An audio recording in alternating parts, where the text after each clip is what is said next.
Hey guys, welcome back to Serial at Midnight. My name's Heath, and I am joined by Max Allan Collins, the man, the myth, the legend, the author, the director, there's so many things we could say there. Max, welcome back to Serial at Midnight. The legend in his own mind, was that one of them? Co-commentator. I should have said co-commentator because we've done. No, I'm not going to say that. We've done. We've done two commentaries together. I hope we Yeah, do more. I I enjoy hope we it. get to do more too. I pitched this just the other day. I was like, we're available. We'll see what happens. Hey guys, everybody out there, Max and I are available for commentaries. That's it.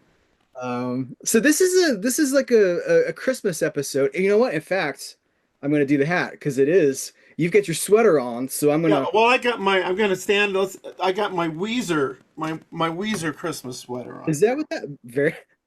I didn't peg you for a Weezer fan. Oh yeah, I love Weezer. That's your hash pipe. Well, the funny thing is, I took my son Nathan right after his high school. After he graduated, they were doing a road trip someplace distant to see Weezer, and I got paranoid as a father. Oh, these guys! I better drive. Yeah. So I'm sitting in the balcony at this Weezer concert, just kind of like bored out of my mind, and then Weezer comes on, and I'm hooked immediately. I now know why my son is into it. It was a great evening. No, I'm an old rock and roller. I just retired from rock and roll after I think I'd been rocking and rolling since 1965. I That's a know, lot. crazy. That's a lot of Crazy. rock and roll. Yeah, you just played Well, your last. I have to say the same. I have the, when we first started kind of chatting about doing Christmas movies, you run into, well, but everybody has kind of the same favorites. I mean, I watch Scrooge with Alistair Sim every year. It's a Wonderful Life. I love Miracle on 34th Street, the original. Yeah. Christmas Vacation, A Christmas Well, Story. everybody talks about Die Hard. That's the Yeah, last 10 years. It's like Die Hard. Like there are other movies besides that. Like if you want to watch it, that's fine. You don't have Die Hard on your list, do you? Am I I do not tracking? have Die Hard on my list. I kind of didn't notice it was a Christmas movie till they started pointing it out to me. Well, it's funny that you say that because it's set at Christmas, and some of the ones on my list they're just set at Christmas. But Die Hard, we for the entire first 2 or 3 decades of that movie, nobody was talking about this. It's a thing that's become famous because of internet culture, I think. And I saw Probably. somebody just yesterday like Die Hard is a Christmas movie, debate me. And I was like, what is this 2014? Go watch Die Hard. Who cares? Go watch it, whatever. But we have other picks for our list because there's a lot Definitely. of other movies that you can watch during the holiday season. And some of mine are overtly Christmas movies. Um, and Why don't you start us off, Heath? All right, I'll start us off. And only a couple of mine are overtly Christmas movies. A lot of mine I have Christmas in the background or in the setting. So all right, coming in at number 5, I wanted to talk about Cash on Demand from 1961, which is a Hammer movie with Peter Cushing. And if people only know Peter Cushing from, I don't know, Star Wars or his the horror work, he plays a really quiet button down bank manager in this movie. This is like a heist movie set 2 days before Christmas. And this criminal schemes a way to try to basically rob the bank, but do it just like with out in the open. He calls basically tells Peter Cushing, I've got your family. I'm going to kill him. And if you don't give me, he's got like an insurance scheme sort of a thing going on. And he's like, if you don't give me this amount of money, they're gone. And so you just see like, because it's British, stiff upper lip, but with a little sweat on the lip. It's a very reserved Peter Cushing performance, but he's really good in it. And Christmas is always there because it's a bank 2 days before Christmas. But it's a fantastic little, and it feels little. It's a smaller film, well scripted, tense, sort of almost like a psychological thriller sort of a thing. But I just love Peter Cushing, and because people talk so much about his horror work, I wanted to shine a spotlight on something that was not that at all. Um, Cash on Demand, 1961. Well, I think people forget about how much stuff the Hammer did that wasn't horror. And horror is just a road they kind of went down when they had a couple of successes. Uh, There's a bunch of noir that they did, mini noir films. yeah, and sometimes they pulled in American. A lot of times they'd pull in American talent uh, to be able to sell it over here. Obviously, I know Barbara Payton, the famous tragic blonde actress, is in one over there, and but I actually did a book called Hard Cash that had used the same premise, but I hadn't seen Cash on Demand at that point. There's That doesn't only so mean many I plots wouldn't have that stolen it, but I mean I actually didn't steal it, but it's basically the same, but from the heisters end of the story, not the victims, not the victims end. Well, my first is a somewhat predictable choice, which is Holiday Inn, and Holiday Inn is kind of gets lost in the shuffle with White Christmas. White Christmas has become this incredibly, because it's Vision, it's widescreen, it's got all those wonderful songs in it. Bing Crosby's wonderful, Danny Kaye is wonderful, Rosemary Clooney is wonderful. Rosemary Clooney was my friend Miguel Ferrer's mother. I stayed in Rosemary Clooney's house once. I met her several times. So I should have resonance with that movie. But the movie kind of is terrible. It's kind of a terrible movie. gets lost. The songs are really good. And yes, it's color, but it's all this dumb reworking of Holiday Inn about this general that it's very much a post World War II movie about owing the military and the general so much. And there's a song, I don't even remember the name of it. There's a song about the general that has to be Irving Berlin's worst song. But I discovered later, Holiday Inn, the premise of which is so wonderful, which is that Bing Crosby, who's teaming up with Fred Astaire, who's phenomenal. I should say, well, I'll come back to that maybe.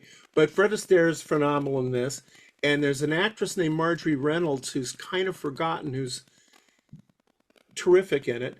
But the premise is that Bing Crosby wants to leave show business and retire to a farm and breaks the act up and breaks up his romance because of that with Marjorie Reynolds, and he then goes there and finds out how miserable it is to be working on a farm, all those 52 weeks a year, and decides I'm going to be open only on holidays, and so they're open however many holidays it was, 16 times a year, and then that's a musical number for each holiday that Irving Berlin gets to write. And White Christmas, the song White Christmas, that's where it first appeared. And the lodge setting was carried over into White Christmas, obviously, the movie White Christmas. The movie is of its time. It has some, there's a major problem. There's a minstrel blackface number, which is by today's standards and almost any standards pretty odious, and there are screenings of this that omit that particular section. It's one song, but it's blackface. It actually has a plot point because Bing Crosby's trying to hide Marjorie Reynolds away from Fred Astaire, who has his eye on finding a new partner to take away from him. And I always speed through that. I always skip that number because I find it very uncomfortable. And also, December 7th, 1941 happened while they were filming this. And so there is a somewhat sandwiched in, the military is great, and tanks and Colonel MacArthur and newsreel footage, which is interesting, but does jar you a little bit out of the the Christmas spirit. But that's where White Christmas was introduced, and the dance numbers, the musical numbers are great. Astaire does a thing for 4th of July with Dancing with Firecrackers that you may have seen. Even if you haven't seen this movie, it's been showcased elsewhere. So to me, it is really a wonderful Christmas movie, much better than White Christmas, and so I recommend it highly. I'll be a little more controversial again. My wife and I sometimes watch the colorized version. Now I know. This all is over. It's That's it. over. I'm off. I got thrown off Cereal at Midnight You've right out enjoyed the it. door. But the colorized version, which is an extra on this, Right. um, it's pretty Can well I just ask, is because I don't know that I've ever had a chance to ask anybody this. Why? Why watch the color? Why would you prefer that? time of year. The reds and whites of Christmas. Why are you don't Okay. wear that hat every year every day, Heath? That's true. Okay, and it also, it's not like it's a film noir. It's not like something that's dependent upon the lighting. So we kind of alternate back and forth. I should warn people that there's a 4K of it out now, and the 4K does not include this particular version. Has as extras, has both the colorized version and the kind of the Broadway play version of it that was done, Broadway musical version of that was done in recent years, which I don't like very much. But it isn't that there's a lot on this. I mean, there's just a lot of stuff on this. This is a great Blu-ray disc, so it's one of the ones I won't be upgrading. I should also just quickly mention that Mark Sandrich was the director, and he was a really good Hollywood director who died young. He died in his 40s, and he did most of the great Ginger Rogers, Fred Astaire movies. So that's this is so you shouldn't be colorizing a movie that this guy directed. What's wrong with you people? But I shouldn't have admitted that in public, should I, Heath? No, that's you gotta stand tall. Stand behind your choices. That's fine. So I what's just your next? What's your next? I chose Kiss Kiss Bang Bang from 2005. Now people are starting to see a theme here, like crime, Christmas time. I think this is a Shane Black movie. Shane Black loves Christmas. I think Christmas is a feature in so many Lethal Weapon. Well, one more I'm going to talk about on my list, and people already probably know what it is. But this is the movie that kind of soft relaunched Robert Downey Jr. as a name talent because he'd been around since the 80s. He had this whole first career as sort of like the teen actor in so many of these movies, kind of the bad boy or whatever. And then Chaplin in, I think it was a 92 or something like that. He got an Oscar nom for that, I believe. But he was a big deal, but then by the mid 2000s he had really cooled off a little bit and his reputation had kind of killed his career. And this movie is a fun, I mean, I feel like he's just himself. I feel like he's cast really well to just be himself, and I kind of wonder how much of what I see on the screen is on the page and what's just him. But it's Robert Downey Jr. as a guy who gets caught up in there's a dead body. He's crime. He's a criminal. There's a dead body. It's sort of like what's going on. This looks really bad for me. I got to figure out how to get out from under this. Val Kilmer plays a private detective, and Michelle Monaghan is sort of a past love interest, like a friend from the past who comes in out of the past. It's got a lot of noir or neo noir elements to it, but it's really funny and it's really unconventional in the sense of having fun with all these elements and making you laugh out loud. The Christmas element is really just the setting, but it is always there, and the soundtrack is just full of Christmas songs. And Michelle Monaghan is wearing like a sexy Santa outfit for, I don't know, like a half an hour of the movie or something like that. So it's definitely there. It's maybe this is sort of a pastiche of certain noir elements or neo noir elements, but I think it's a lot of fun. And if you like Shane Black, the kind of movies that he makes, The Nice Guys just popped into my mind. I think that this is something you probably want to check out, and I think it you can watch it just like Die Hard. You can watch it any time of the year and it's good. But maybe watching it at Christmas time brings a little bit more atmosphere to it. It takes place in Los Angeles, so there's no snow or anything like that. But it is an LA crime film at Christmas time. I love that movie. That's a terrific movie. Couple of things about it. Of course, Kiss Kiss Bang Bang is actually one of the nicknames for, particularly British nickname for James Bond. So they appropriate that immediately. I think it's really strong for Val Kilmer. I think it's one of Val Kilmer's best parts. And Mhm. one of the things that's really interesting about that movie is that Val Kilmer is gay, and they make nothing of it. Right. It's never a big deal. He just is. Almost to the point of, well, why'd they bother doing that? But it was just part of his the Val Kilmer character was unconventional in terms of that kind of story, I think. And then there are a lot of fake paperbacks that are all from the old Mike Shane Dell paperbacks. Those are Robert McGinnis covers, I believe. And I was lucky enough to have several Robert McGinnis covers. So I relate to that movie a great deal. Excellent choice, Heath. Kind of a love letter to that thing, isn't it? Yeah, It's yeah. excellent choice. Well Thank you. done.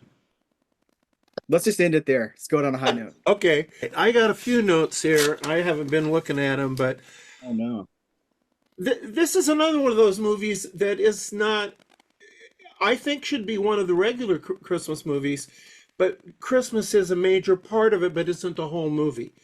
And it's a movie called Remember the Night, and it's Fred MacMurray and Barbara Stanwyck, the couple from Double Double indemnity. Indemnity. And they did several other movies together, but this is their first meeting. It also is the last script that Preston Sturges wrote before he became a director. And director is very good. Mitchell Leeson was a very good director of that era.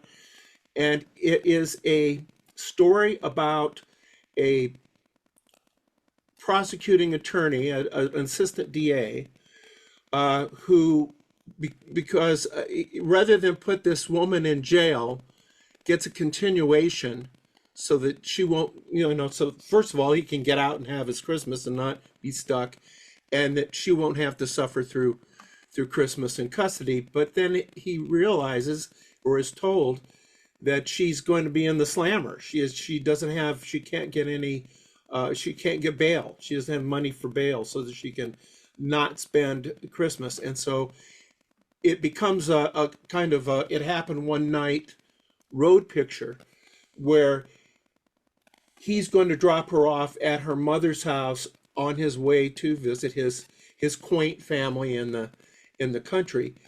But she hasn't seen her mother for many, many years, not since she left home.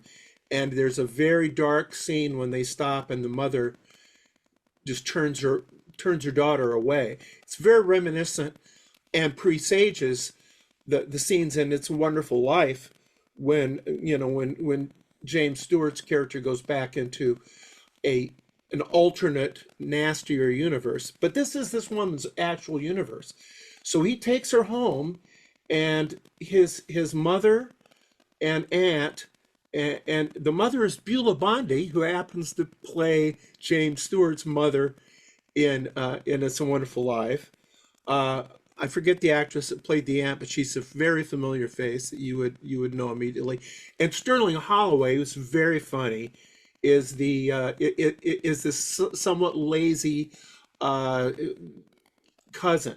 So they come into this warm family relationship, and they embrace her. And he tells his mother, the mother immediately assumes, well, he's brought his girlfriend home, and he has to straighten his mother out and say, I got in this kind of jam, and let's just make this a nice weekend for her. And they embrace her. And then eventually, as you may guess, he embraces her in a more in a more overt manner. And it is full of, and this is Christmas, and so there are Christmas presents. the mother makes sure that there's some presents for this young woman who's just come in, and actually regifts her what, or something that she'd gotten from Fred McMurray the year before. And it's just very cute and very warm, and it's filled with, as Preston Sturges often is, terrific characters. Just and a warmth from the director.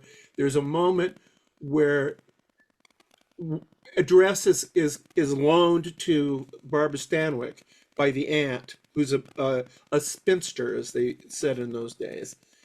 And without much overt telling us this, we realized this was her wedding dress, and that she never got to wear her wedding dress because she was jilted. And you kind of have to put that together.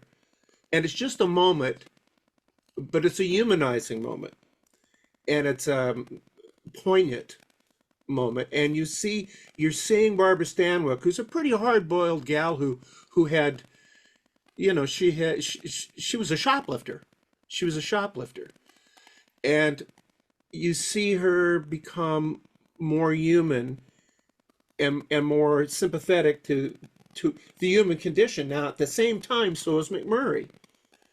And you're having this, so you find out that in Barbara Stanwyck's past, she had stolen something, and tried to make it up and tried to repay it, and her mother gave her no sympathy. Her parents gave her no sympathy. And so she ran off from home eventually. Then you find out that McMurray stole something as a kid, and his family was warm and nurturing to him. So it's a very, very rich, and then it ends up back in the courtroom with McMurray trying to get her off, trying to throw the case, and how she, is she going to allow him to do that? It's really just a terrific, heartwarming thing with Christmas at the center of it. And I can't recommend it. I can't recommend it more highly. Remember the Night, and guess what year it's from? Is it 45? 39. 39. Oh, And wow. what great movie is it from 1939? That's a good point. That was one of the great movie years. Yeah, and some movies I think got lost a little bit in the shuffle. We focus on Gone with the Wind, and The Wizard of Oz, and many others. Was Stagecoach 39? Oh, I think so. I Will mean, Smith. yeah, I I'll- mean, that's a real sweet spot uh, in Golden Age Hollywood. all right. So Yeah. it's my back to me. All right, I'm gonna go with Holiday Affair from 1949. Now this is an interesting one because it's Robert Mitchum and Janet. Now do you say Janet Leigh or Janet Leigh? I always say Lay, I think. Okay. Okay. We'll go I with it. we weren't acquainted, so I don't know. Let's call Jamie Lee Curtis and see what she Yes. says. It's one of the few Robert Mitchum roles of his, peak prime career that he's not playing a tough guy. Well, he's still tough, but he's not playing, a war guy or a Western guy or a noir anti-hero. He's playing the romantic lead in this movie that really, I think, exists to try to recapture the magic from Miracle on 34th Street because it's set in New York City at Christmas time. And instead of, I feel like Robert Mitchum is kind of the John Payne role, and Janet Leigh. So I always say Lee. Janet I think Leigh. it's probably Lee. It's probably I don't Lee. know.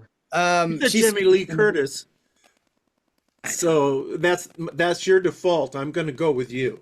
Oh, okay. And you're Well, the host. You're the you host. know what? We're gonna hear from a lot of hey viewers, what do you, Lee or Lay? Let us know what you think, and somebody's gonna be like, you idiot, it's Lay. I'm sure it'll Um, be very gracious and you in the Yuletide spirit. yes, that's right, that's right. It's tradition of the holidays to be graceful and generous and a cup of cheer. Um, instead of a little girl and Natalie Wood, there's a little boy named Timmy, and it's very much the similar thing. But what I like about it is it's Robert Mitchum doing a kind of thing that we didn't get to see a lot of Mhm. from him, and maybe the behind the scenes is even more interesting because he had a reputation at that time for being a troublemaker, really, and he'd been busted for what do you want to say, for the devil's lettuce. He'd been caught smoking marijuana, and And did time. what's that? He did some time for it. Did time for it, yes. And so they had to rehabilitate his image. They're like, let's put him in this movie where he's likable, it was lovable, and Mhm. let's make him try to reclaim some of his image. And I think that's really interesting because I like him for the tough guy stuff, but it's also interesting to see him riff on being the romantic lead and sort of a father figure, good with a kid. It's just things we don't really associate with Mitchum, especially if you think about something like Night of the Hunter, which was just a few years later. Totally different stuff here, and even Cape Fear, the original Cape Fear, which I think is so much better than the Scorsese remake version, but that's just me. As I do too. Great. I feel validated. But anyway, it's worth watching. I think it's a fun one to, again, it's not breaking any new ground. It's kind of riding on the coattails of Miracle on 34th Street, but you get to see Robert Mitchum doing something that he didn't do a whole lot. And it is, I think a lot of these movies that we've talked about, like Miracle on 34th Street and this one, there's a post-war feeling about them. I Yes. don't know if they make him overtly, a veteran. Yeah, I've seen that movie a couple times, but it makes sense that he has that vibe of, we're gonna put families back together. We're gonna kind of start fresh now in the great new post-war America. And that factors into my next pick, but we'll get to that in a second. What's your next one? Oh, what is my next pick? All right. Die Hard. It's not Die Hard. It is Die not Hard Die 2. Hard. No, it is. Okay, this is an unusual pick, I think, because it's a TV movie. It's a Canadian movie. I don't even know where it first appeared because I met it on on DVD, and it's still available on DVD. And there's all these kind of Hallmark type movies that are out there. There's a sea of them, and it would be a shame if this one didn't bob to the surface because it's terrific. What it is, and it is unashamedly Groundhog Day as a Christmas movie. It's called 12 Days of Christmas Eve. And you have the CEO of a company that has grown out of kind of a small one single store, and now is a chain, and he's a big deal, and how he is basically squandering Christmas Eve to do business stuff. That's the beginning of the movie. And he basically gets kind of killed and wakes up well, he gets hit, let's say, not hit by a car, although he dies a number of different ways in this movie. And wakes up in a hospital, but it isn't really a hospital. And there's a nurse, and she isn't really a nurse. She's Molly Shannon, and the Steven Weber, who's very good at this kind of part. He plays the lead, the CEO, and basically he has to keep reliving that day until he gets it right. And if he doesn't get it right within the 12 days, then it's that he blew it. He doesn't, so there's there's a Christmas Carol aspect to this.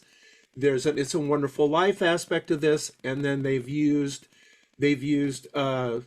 Groundhog's Day for that. I'm waking up every morning in the same place, and what am I going to do this time? Uh, it's very witty, it's very smart, and it's directed by Martha Coolidge, who's like a really major director. I mean, she did Ramblin' Rose, she did Valley Girl, and she's done a lot of high-end TV, and it's very well directed. um, and it's very funny. It's very funny at times. So it's one you might have to look for to find. But if you find it in a bargain bin, grab it because you got a really good bargain because that movie is worth your time. I was just looking it up on the internet, and it looks like it's been remade a couple of years ago with Kelsey Grammer and his daughter, Spencer Grammer. So, I don't want to see it. I don't want to see it. I don't want to see it. Just like I don't want to, and this I make some enemies now. Just like I don't want to see the remake of Miracle on 34th Street. I just don't want it in my brain. yeah. I don't want to have to make that comparison. Probably my loss, but not so Not. great. It's a great concept. It's yes, it's a lift, but it's a really clever lift, a really clever reimagining of. And I love the fact that unlike Groundhog Day, where the character in Groundhog Day may have been there for 1,000 years trying to get it right. He has 12 days. He has 12 tries. And he goes through a lot of the same kinds of, there's a despair moment. And he tries to kind of, because he's wealthy, he kind of tries to buy his way out of it. And he works in a kitchen for the homeless, and a priest kind of talks to him a little bit about there's people in your life you should be caring about too. It does some really sophisticated things, and I find myself watching it every year, or at least every other year, because it reminds me of the value of being a human being, if you can pull it off. Yeah. I'll have to, I wasn't familiar with it, so I'll have to see if I can find it, seek it out. My number two is It Happened on Fifth Avenue from 1947, directed by Roy Del Ruth, starring Don DeFore, Ann Harding.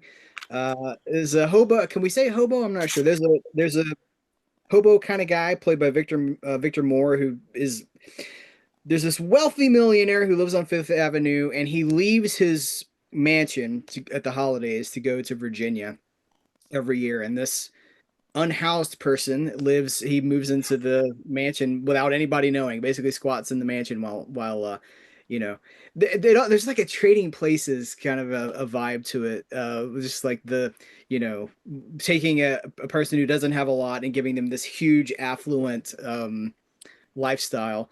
And Don DeFore, who I guess I know first from Hazel, but now I've Yeah, discovered from Ozzie and Harriet, is I'm trying.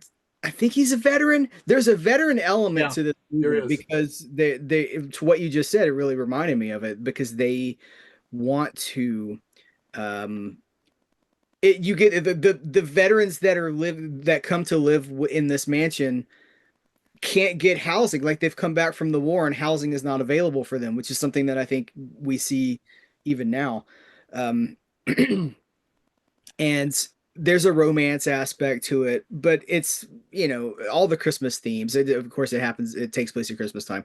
The themes about taking care of your fellow man and about generosity and all that stuff. But the history of this movie is maybe more interesting to me than the movie itself. So it was the first Allied artist movie. Allied artists had previously been Monogram, and they were known for their low budget everything. Low budget westerns. There's Bela Lugosi, Yeah. the Bela Lugosi Nine, the Monogram Nine, the Bowery Boys, things like that. And so they had these ambitions to become a much bigger entity, and they did. They spent $1.2 million on this movie, which was about 15 times the cost of most Monogram films, and it was a big success. It made almost 2 million at the box office. It got nominated for an Oscar, and it sort of opened the doorway to Allied artists as we know it. But the movie's called It Happened on Fifth Avenue, and it's a nice, just warm Christmas tale that taps into that post-war thing that you were just talking about. Like, let's reassemble, let's bring America back together again, rebuild. Well, Don DeFore is kind of an interesting actor, and he's one of these actors. And Margie Reynolds is kind of in the same area. These actors from the '40s, particularly ones that were kind of starting to become stars in the late '40s, and they weren't quite getting over that that victory line into stardom, and then they end up in sitcoms. Mhm. And so you have Don DeFore, who Don he's in several film noirs too, I think. He is. Yeah. And so he's somebody who was happening, and now he's the next door neighbor on Ozzie and Harriet. But it runs for what? How many years that ran for? It was like 12 or 14 or something Yeah, like that. But I don't know if he was there the whole time. I can't remember. he Um, was in it a but lot. he Uh, was, yeah. and Yeah, and the thing about my generation is I grew up, I'm probably the last TV generation who grew up watching rabbit ears TV.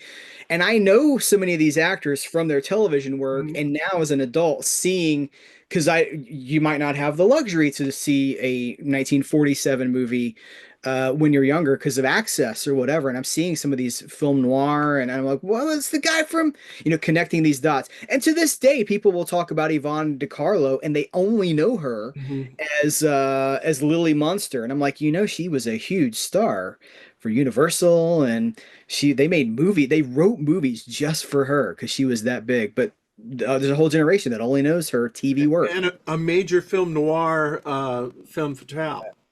Crisscross, Yeah, yeah. that's a major. I mean, that's a really major one.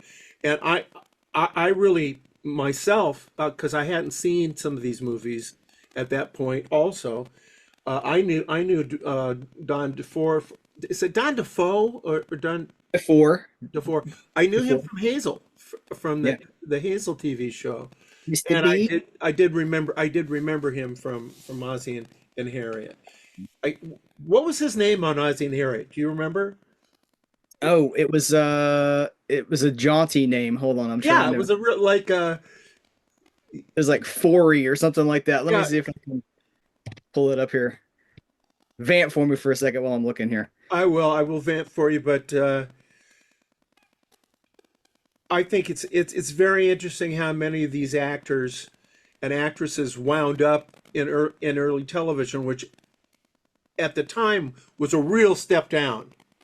I mean, that had to be a really. I'm going to stay out of the I'm going to stay out of the bread line, so, and go ahead and take this TV gig, and then TV blossomed. It didn't take very long for TV to blossom.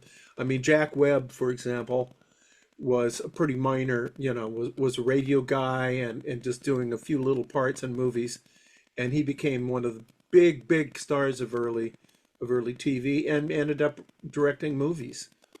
All right, so Don DeFore played Thorny Thorny. in 134 episodes of The Adventures of Ozzie and Harriet from 1952 to 1957. 134 episodes out of 435. So he's in what, like a third of them or something like that. It's a lot of And episodes. that show went on for, I'm going to tell you how many seasons as soon as this page loads. 14 seasons. It's amazing. And they were doing like 39 episodes a year. Yeah. Yep. Because, yeah, I mean, that they used to make that many episodes of TV shows. They did that with Perry Mason, for example, and Maverick, and these. That's why there's two Maverick brothers, because they couldn't keep up. They couldn't keep up with the 39 episodes. Okay, my next one is not a Christmas story. It's a Christmas horror story, and it's a Canadian movie, not a TV movie. It's a Canadian movie. The people involved in it, on the creative end, were the people involved with the Ginger Snaps movies, and also Orphan Black, which was an excellent series. And our all of us have the same favorite Canadian actor. That's Mr. William Shatner, and he plays. It's an anthology horror, horror movie played at Christmas in Bailey. At this, what was the town called? Bailey Downs, which is the town where Ginger Snaps takes place, and the town where Orphan Black takes place. Okay, or one of the towns that it takes place. And there are four intertwined stories. When the movie begins, a lot of these people are interacting, and then they go off into their own separate stories, and they have separate directors on these. so it was very much conceived to be that kind of movie. And Shatner is a DJ, Dangerous Dan, who's having a little eggnog, a little spiked eggnog, minus the eggnog, as the evening goes on, and he's the glue that holds this thing together. And they are very good little horror stories. They have, even though they have intertwining characters, they each have a different kind of tone.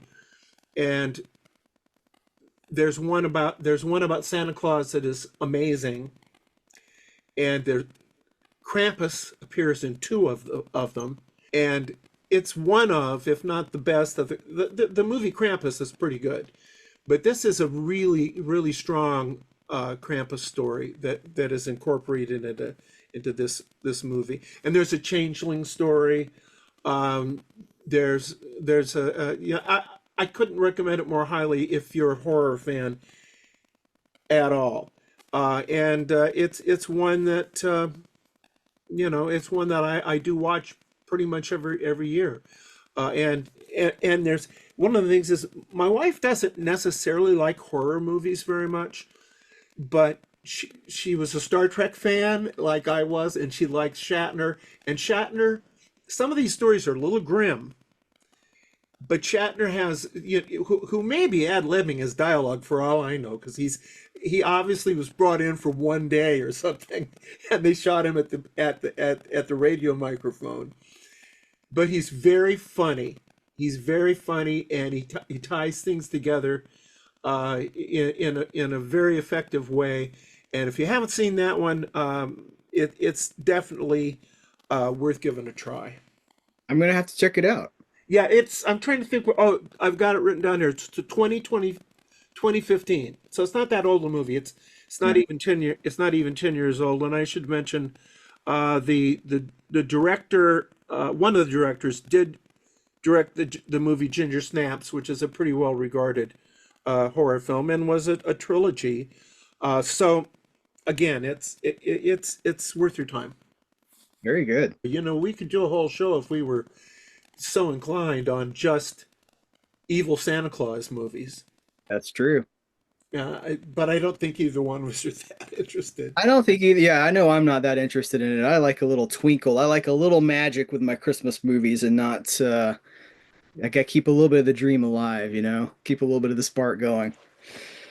All right, so my last one is another Shane Black story. This is The Long Kiss Goodnight from 1996, directed by Rennie Harlan, who was married to Gina Davis at the time, I believe. I think they'd just done Cutthroat Island together, which did not do well, and this was hoping to recapture that. And I think this one did do pretty well.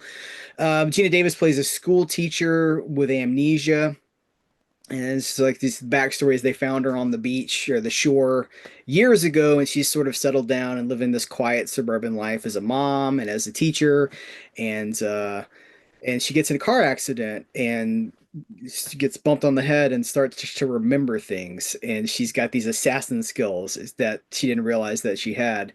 And as it starts to evolve, we learn that she was a CIA, I think she was CIA, she's a government assassin who was undercover for a job, and then something happened and made her forget the whole mission. And so now that she's resurfaced, because she ends up on the news, now that she's resurfaced, they're coming for her. And it's all at Christmas time. It all takes place during the Christmas season. Again, soundtrack wall to wall. It's like Elvis, Blue Christmas. I mean, everything you expect from a Christmas soundtrack.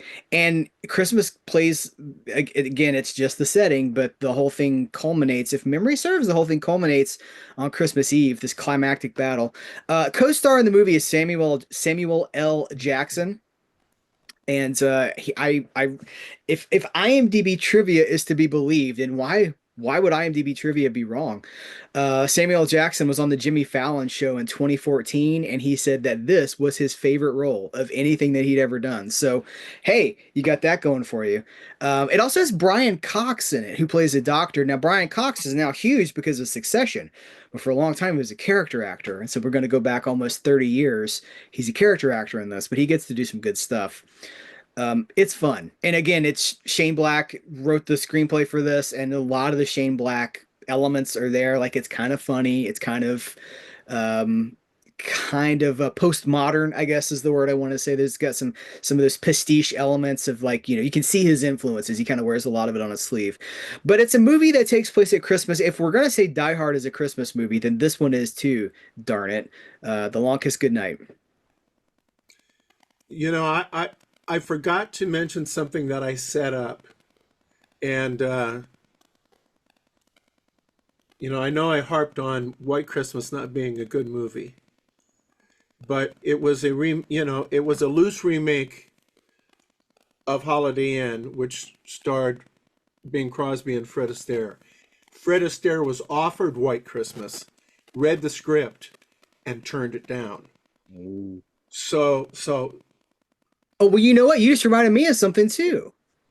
Frank Capra was offered It Happened on Fifth Avenue and turned it down and went and made It's a Wonderful Life.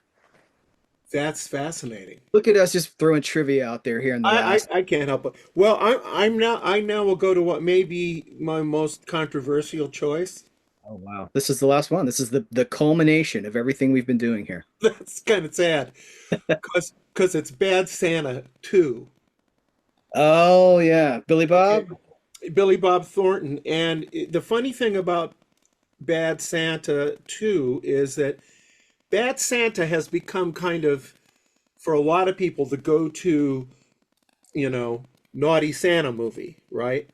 And it's Bad Santa is really a good movie. I'm not going to really talk about it in detail, but Bad Santa is a good movie, and Bad Santa 2 gets very little love at all, like a lot of sequels. And sometimes I think that there's just an assumption that any sequel is going to be bad, which is kind of bizarre when you consider the fact that, Godfather 2 is one of the best movies ever made. And there are a number of others that fall into that kind of category. But Bad Santa has some wonderful things in it, besides having all of the bad taste, dark humor, and it's very dark humor. It's not for everybody, because he's basically a reprehensible drunk who plays Santa Claus at Christmas once in a while, and was involved in a heist in the first movie, and but this sets a lot of the same kinds of stuff up, but it includes two performances in particular. Besides Billy Bob, who I always like, he's one of my favorite actors. He'd rather play rock and roll than act, but he really is a brilliant actor. Sling Blade is an incredible movie. If by any chance you haven't seen it, anybody out there hasn't seen Sling Blade, you're in for something really special if you take the time to look at it. But Kathy Bates plays the mother of the Bad Santa, and she is phenomenally funny in it, and is just so antithetical to anything she's ever done. I mean, she goes for it. She just absolutely goes for it. And also, the little boy in Bad Santa, who is a very memorable character. It's now over 10 years later, and so he's an adult. And the actor who had slimmed down because he'd been a kind of porky little kid gained 40 pounds to play the part again, and he plays him as like this. I think he says he admits that he's on the spectrum, but he says, "But I'm real high up on the spectrum," and he's basically playing the same character. I mean, he is playing the same character, but there's not been a lot of growth in terms of personality, and this actor does such an incredible job of doing the child actor part that he played before. It's extremely funny, and there's even a time, and I won't say exactly what the line is, but at one point Billy Bob says, essentially, "Are you screwing with me, kid?" and there's it's a little twinkle, and the actor allows himself a little twinkle in his eye. But there's something very, and this was true about the first movie. The first movie is genuinely, I think, a terrific movie. This one is in fact something of a retread, but it's very, very funny. And the addition of the character's mother, as played by Kathy Bates, who is even a worse human being than Billy Bob is playing, because Billy Bob has character has a redeeming quality of being when he connects to this kid, and he has apparently stayed in touch with this kid through the years, and that I would describe this movie, really both movies, but this movie it's like a sour piece of hard candy with a very small but sweet center. And because there's a sweetness to actually, again, to both of these movies that, you know, that when arrived at, because you've taken such a kind of dark journey, darkly funny, but dark journey, that it really pays off for me. And this, if you go to IMDb, you'll see mostly people saying, I walked out of this movie, I love the first movie, I threw this one in the trash. And, okay. We, and You can't do that. I wrote about this, not this movie, but I wrote about this on I do a weekly update at maxallancollins.com. I wrote one a week. It comes out Tuesday. And I talked about the fact that people discuss movies and they argue about movies. And you and I have both seen people argue with movies about movies. You've been engaged in arguments about movies as if we were all having the same experience. And we don't, any of us have the same experience. It's me plus that movie touches something in me. And if it didn't touch it in you, then what are we talking about? So Some of my favorite movies of this year, when I saw them in theaters, people walked out, and I was like, "What are you? You're gonna miss this great the stuff." Horizon. I don't know. I've never seen a movie get slammed more unfairly than that movie. And I'm, from my point of view, I'm like, you're not up to it. You've got to you have to meet, and you're so good at this, Heath. I'm going to blow a little smoke up your skirt right now. Mm. You're so good at meeting a film on its level. What was it trying to accomplish? What what resources did the filmmakers have to draw upon? And I will meet it. I will meet it there. And if it fails, for me, it fails. It fails. But I've run into this on my little movie Blue Christmas, where which we made for $8,000. Okay, and Have you said that publicly before? That you I don't know eight if I have. I don't know dollars? if I have, but we had $8,000. That's micro budget, my friend. Oh, it very much a micro budget movie, and there are people who look at that and say, they've just seen Gladiator 2, which isn't very good, frankly, and and they compare, they apples and oranges don't get much different, and so it's been very interesting, not to go on too much of a sidebar about Let's do it because I have it. This is on my.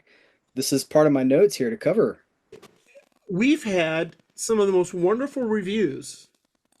I think not a huge number because it's a little movie, but we've had about half a dozen really good reviews. A couple of them really raves, and a couple that hate us.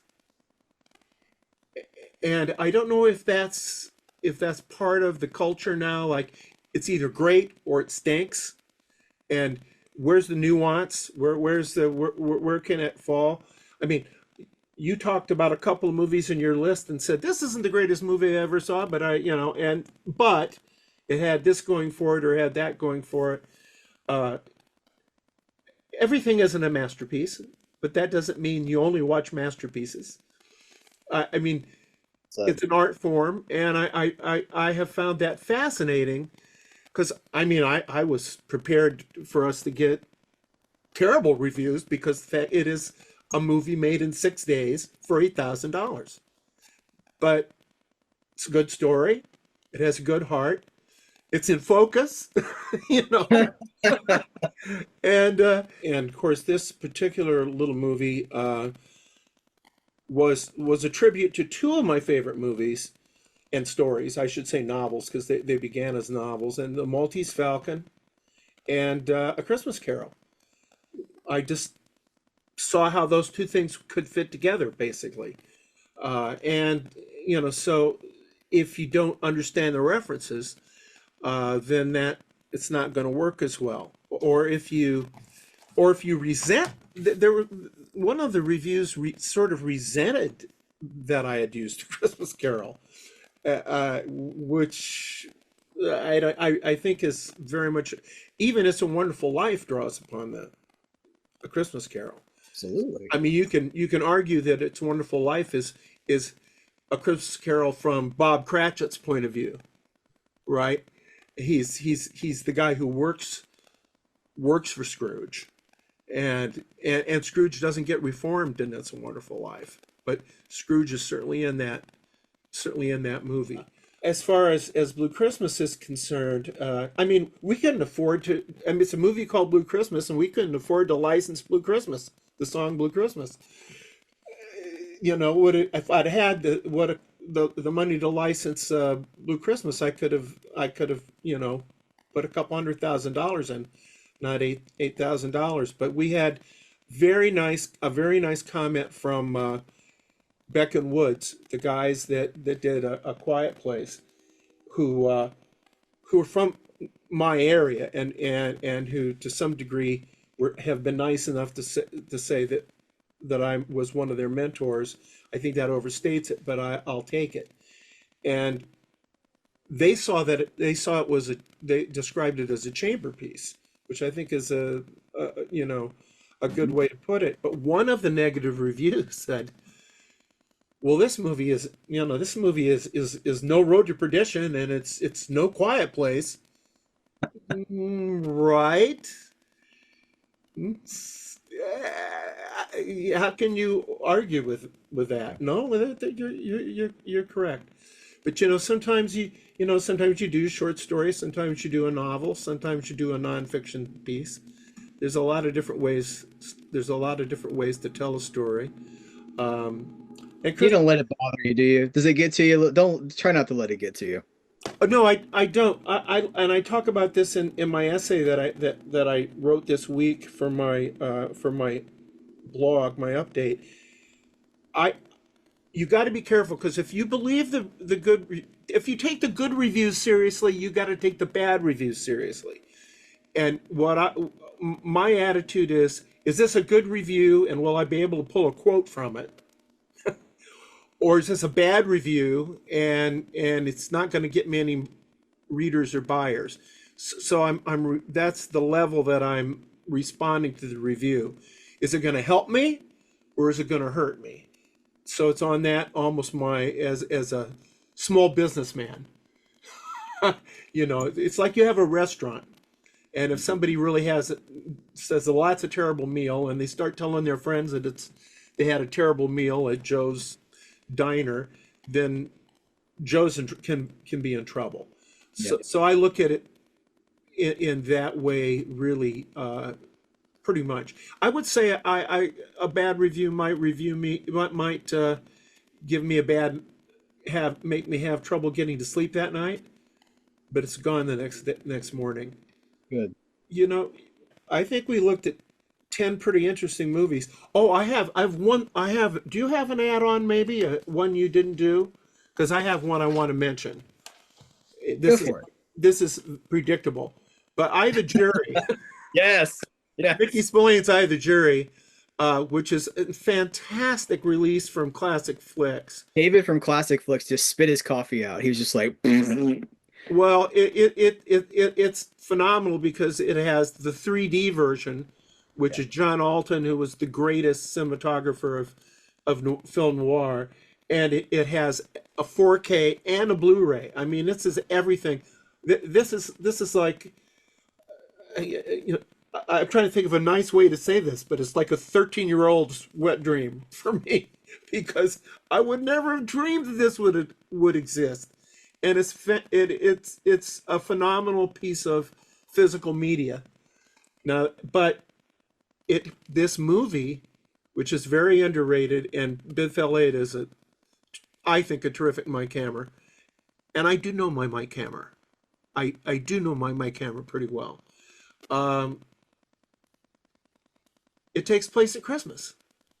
It's a Christmas movie, and and I love the fact that, and it's used ironically a lot of the times, between scenes are different Christmas cards filling the screen, and Christmas music playing.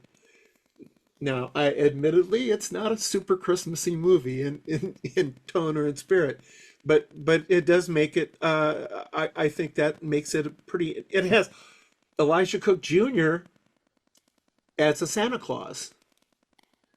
So I don't know how you can. I don't know how Christmas and film noir can meet anywhere more effectively than Elijah Cook Jr., who, as you mentioned, the Maltese Falcon. He was Wilmer in the Maltese Falcon.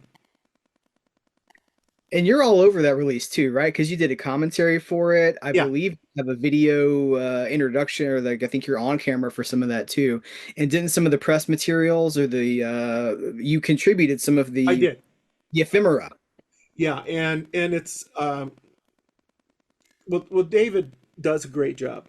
Yes. He just does he does a fantastic job, and he also did another Spillane movie, The Long Wait, which is one of which is really good. It's with Anthony Quinn, and so these boutique lines. Uh, I know you sometimes feel like you're drowning in releases, Yeah. but what a service they're paying to us. And I think one of the services that you pay is the emphasis on the film. This is about this isn't about collecting baseball cards. This is about curating a collection of movies for yourself so that on a cold winter's night in Iowa, you can turn and say, that's exactly what I want to look at tonight. I want to see this for the fifth time, or I want to see this for the first time, or that to me, that's what it's about. That's a good place to leave us, I think. That's a good end message. The moral of the whole thing that we just people let's wrap up these 10 movies we just talked about. I guess it was like 12 movies. Put them under the tree and let people discover what guys watching this.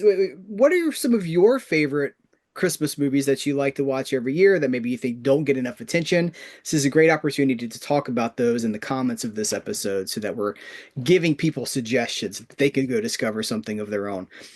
Max, I'm going to put links for everything. If people want more Max Allan Collins, you've done lots of videos with me. There's a playlist in the description of this episode, links to many of your books, links to your film projects, links to Blue Christmas. All that's going to be in the description of this video. Thank you so much for talking to me about this. This was a lot of fun. And thank you for inviting me in because it always kind of startles me to be talking to you because a lot of the times when I see you, you don't talk back to me. You're just this guy on the TV, and it's so I'm always a little bit of a little fanboy when you Well, invite that's me. weird because when I'm reading your books, you don't talk back to me either. So, Thank you for, hey, Merry Christmas. Merry Christmas.